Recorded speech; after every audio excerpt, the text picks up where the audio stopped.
Hey everyone, I'm Poli, Senior eLearning Developer at iSpring, and I'm here to help you get better at all things eLearning. Most of my videos focus on creating effective learning content, but today I want to switch gears and take on learners' perspective. Why? Because I've noticed something that drives me absolutely crazy. People spend hours, even days, taking online courses, but then remember almost nothing. When I first started in L&D, I used to finish entire courses, close the laptop, and think, I've got this. Then 2 weeks later, I would just blank. It felt like failure, until I learned it wasn't me. It was the way I was learning. Linear, mechanical, and emotionless. So today, I want to share the 3 discoveries that completely changed the way I learn and how I teach others to learn faster too. I promise you, this isn't another just use flashcards video. It's what I tested myself and with hundreds of learners globally. Buckle up! Let's start with something that sounds counterintuitive. You don't need to learn more efficiently. You need to remove friction from the learning process. What does friction mean?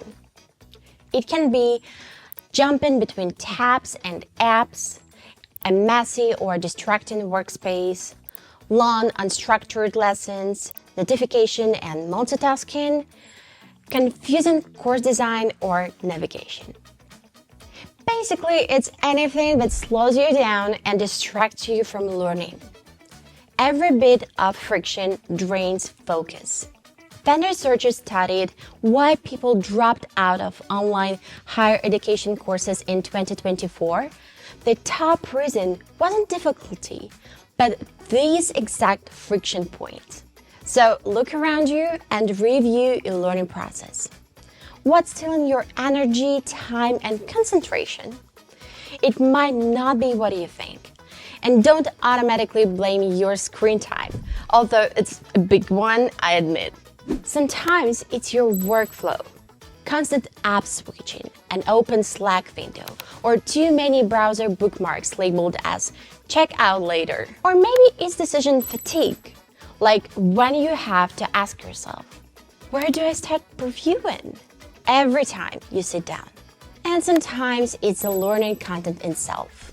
Long text-heavy slides but never tell you where you are or why it matters. So the key here is to create a smoother cognitive runway for your brain. Effective learning and retention will follow, I promise. Here's how you can deal with most of the friction points in 3 simple steps. Design a predictable structure. Your brain loves routine, so help it feel safe and prepared for what comes next when you learn. Start each study or learning session the same way, same place, same cue, and same order. That consistency lowers mental load and frees up your working memory. Just build the habits that work for you. Next, chunk tasks. Don't just stare at a 2-hour course. That's the best recipe for procrastination. What you can do is reframe it as, say, 3 mini missions. Cognitive scientists call this segmentation. Once again, it helps your prefrontal cortex know where it's heading and feel that the task is manageable. That's perfect for improving recall and motivation. Finally, limit sensory background noise. Silence notifications, clear visual clutter on your desk, and use full screen mode while studying. Your brain has a limited attention budget. Don't squander on distractions. Believe me, it works wonders, even if you set these limits for just a half an hour at a time. It's all pretty simple, as you can see. Instead of forcing your brain to focus harder, you help it focus on the right thing by removing unnecessary effort. Now that we've removed all the learning friction points, it's time to address another big issue every learner faces: the lack of emotional engagement. The thing is, we often treat learning as an intellectual task. But the brain doesn't store data, it stores meanings. And meaning is always emotional. And it's not just my opinion.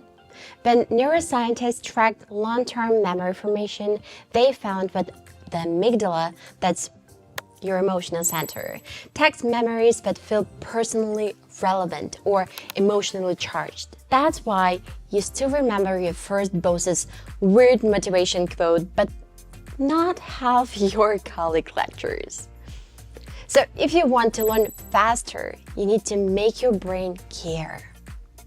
Try these techniques that are quick and easy to implement. First, attach a personal why. If you don't know why you're learning, you won't find motivation. It's as simple as that. So before sitting down for your educational session, ask yourself, how will this make my life or work easier? You can even write your answer down. It's a great way to track your learning goals. Every small personal reason releases dopamine. And when learning feels connected to your goals, your brain flags it as important. And you will find it easier to recall what you've learned later. One more helpful life hack, use micro-storytelling. Instead of memorizing facts, try applying them in a real scenario. Don't worry, you don't need to solve a serious workplace issue right after completing a module. Simply imagine using what you just learned. Let me give you a couple of examples. If it's a sales framework, draft a short email or record a 1-minute pitch, applying that exact structure. If it's instructional design theory, open a slide deck and test the principle on the one real slide. If it's negotiation tactics, visualize your next meeting and mentally rehearse how you would respond. If you're learning a language, write a short text or voice message to a friend using those new words. Even better, combine a few approaches. Explain the concept out loud while applying it to a mini project. The list of possible applications goes on and on. You can get creative here, and that's why I love this technique so much. On top of storytelling, you can do one more thing: trigger novelty. Our brains are wired to pay attention to what's new or unexpected. So shake up the routine once in a while, change your study format, switch from reading to video, you name it. My personal favorite here is to connect the concept I'm learning to a real feeling. For instance, I learned resilience. Remember the last time you failed and had to start again. If you're studying communication, think of a time you misunderstood someone you care about. You get the idea, build a new cognitive connection, and your brain will have something to lean on when processing ideas. And that's how you get to feel what you learn. By turning sentences, slides, and course quizzes into lived or even imagined experiences. It works like a charm, I guarantee it. So, no friction, lots of emotional engagement. Things are going great while you're learning. But what happens after you close the course tab in your browser or put the book away? You know you're not done. Repetition and reviewing are what makes new knowledge stay in your memory. Yet lots of people hate reviewing. It takes time and discipline, and oftentimes it's just boring. But reviewing doesn't have to mean rereading or highlighting endless paragraphs of text. There are smarter and faster ways to help lock in new information. My favorite one is starting with the blanks. Before looking at your notes, write down or say everything you can recall from your last learning session. The small struggle to remember fires up the same neurons that encoded the knowledge in the first place. Only after that, check what you missed. This is called active retrieval, and it's up to 3 times more effective than rereading. When you've done this simple practice, you can go to the next step, building a personal review loop. It's not about simply coming back to your course. You can make it much more interesting and useful. Each time you revisit a topic, add something new to it, like an insight, a corrected mistake, or a connection to another subject. This layered review turns your notes into a growing map of understanding. Your brain will love this pattern building process. To finish your review, do another simple practice. Compress and simplify. Challenge yourself to summarize the idea in one clear sentence as if you were explaining a complex concept to a 5-year-old. This is such an underrated task. It forces you to strip away jargon and rebuild the idea from pure understanding, not memory. When you can explain something simply, it means your brain has organized it into a clear, flexible model you can use anywhere. As Albert Einstein famously said, if you can't explain it to a 5-year-old, you don't understand it yourself. And who are we to argue with the genius, right? This is it. 3 straightforward, science-backed ways to learn any topic or skill faster. Everything we've talked about, reducing friction, adding emotion, and reviewing smartly, works like clockwork for individual learners. But what if you're responsible for helping an entire company learn that way? You simply can't give enough attention to each learner. So what can you do as an L&D professional to help people learn faster and better? The answer is simple. The combination of smart learning design and effective tools. The one I will never get tired of recommending is iSprint LMS. This e-learning platform is designed with these same principles in mind, and you can see them at work in every learning experience. Learners get quick quizzes and knowledge checks after each course, so retrieval happens naturally, not as afterthought. They can also come back to any material anytime to refresh and review, because we know memory fades if access disappears.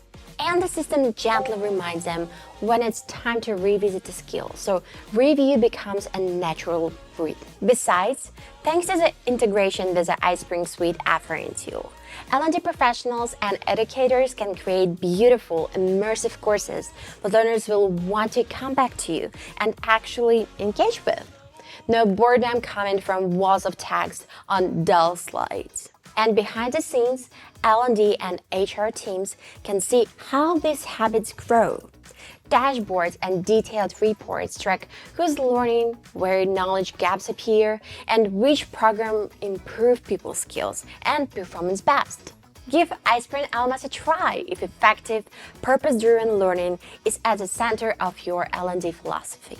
Follow the link in the description to book a free demo or start a free trial of the platform. And that's it for today's episode. What I love about these methods is how simple they are once you notice them. You don't need new tools or more time. Just make small changes in how you approach learning. Besides, you don't have to apply all these strategies at once.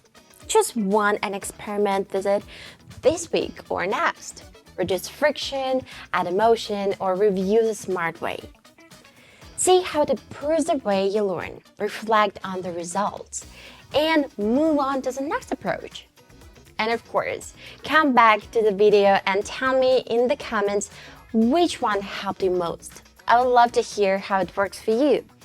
If you have other strategies for more effective learning, please share them as well. Together, we can build the perfect workflow. Alright, I hope to see you back here for future videos. Happy e-learning, folks!